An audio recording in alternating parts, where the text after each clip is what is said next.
បាទជំរាបសួរបងប្អូនដែលកំពុងតែស្វែងរកវិធីបង្កើត trading account ឬក៏ account trade យើងហ្នឹងពីរបៀបបង្កើតរបៀបគ្រប់គ្រង account របៀបដកដាក់ប្រាក់ទាំងអស់អញ្ចឹងបងប្អូនចូលមកកាន់ website ខ្ញុំបាទមក KH Capital ឬក៏យើងអាចវាយ .org បន្ថែមក៏បានដែរបើ website ខ្ញុំក៏ទុយ .org អញ្ចឹងមាននៅលើគេបើសិនជាអត់ឃើញនៅលើគេទេបងប្អូនរមមើលតែកតុយ .org ហ្នឹងមកបាទនៅក្នុងនេះអឺ broker ដែលខ្ញុំប្រើប្រាស់គឺមាន3ហើយសម្រាប់ exchange ប្រើប្រាស់នៅលើ crypto គឺមាន1ហើយបើសិនជាបងប្អូនម្លងពេលបង្កើត account ហ្នឹងបងប្អូនមានចម្ងល់អីបងប្អូនអាចចុចត្រង់នេះដើម្បីសាកសួរខ្ញុំបានខ្ញុំនឹងបង្ហាញបងប្អូនពីបញ្ហាឬចម្ងល់ដែលបងប្អូនមានហើយឧទាហរណ៍ថាបងប្អូនជ្រើសរើសយក broker Investiso នេះអញ្ចឹងទៅ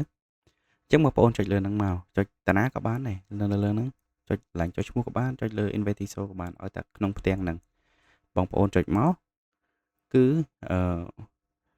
ដើម្បីបង្កើត account បងប្អូនចុចពាក្យបង្កើត account ហើយនេះគឺជាវីដេអូរបៀបបង្កើត account បងប្អូនចុចទៅគឺចូលទៅដល់ Telegram Channel ហើយកន្លែងនេះក៏ដាក់ link Telegram ដើម្បីបងប្អូនងាយស្រួលឆាតមកខ្ញុំបាទដែរហើយកន្លែងនេះគឺជា link ទៅកាន់ YouTube អីចឹងទៅហើយវីដេអូដែលបងប្អូនកំពុងមើលនេះគឺនៅក្នុង YouTube ស្រាប់ហើយហើយសូមណែនាំបងប្អូនបន្ថែមតិចទៀតកន្លែងនេះបងប្អូនអាចចូលទៅសិក្សាពីដំបូងឡើងទៅពីចំណុចដំបូងដែលបងប្អូនគួរសិក្សាឡើងទៅហើយបើបងប្អូនចេះប៉ុណ្ណឹងហើយបងប្អូនអាចស្រាវជ្រាវបន្ថែមទៅលើ TikTok Facebook ឬក៏ YouTube ផ្សេងៗហ្នឹងទៅអញ្ចឹងនៅក្នុង channel របស់ខ្ញុំបានដាក់ជា playlist មកម្ដុំដែរសម្រាប់ broker ផ្សេងៗខ្ញុំដាក់ម្ដុំទៅតាមហ្នឹងហើយ YouTube ពេលខ្លះយើងដាក់វីដេអូវាអត់ឲ្យយើងទេអញ្ចឹងវីដេអូពេញគឺពីច្រើននៅក្នុង Telegram បងប្អូនអាចចុចទៅលើហ្នឹងទៅពីរបៀបបង្កើត account គ្រប់គ្រង account និងដកដាក់ប្រាក់អីវានៅក្នុងហ្នឹងទាំងអស់ហើយតាម broker នីមួយៗខ្ញុំនឹង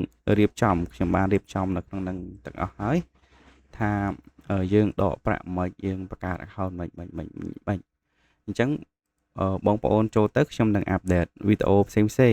បើសិនបើជា broker គេអាប់ដេត UI អីខ្ញុំនឹងផ្លាស់ប្ដូរទៅតាមហ្នឹងហើយនៅក្នុង YouTube Channel ក៏ខ្ញុំដាក់ដែរប៉ុន្តែខ្ញុំនឹងធ្វើ playlist ផ្សេងទៀតនៅក្នុងហ្នឹងណាអញ្ចឹងវីដេអូហ្នឹងមានតែប៉ុណ្្នឹងទេអរគុណច្រើនជម្រាបលា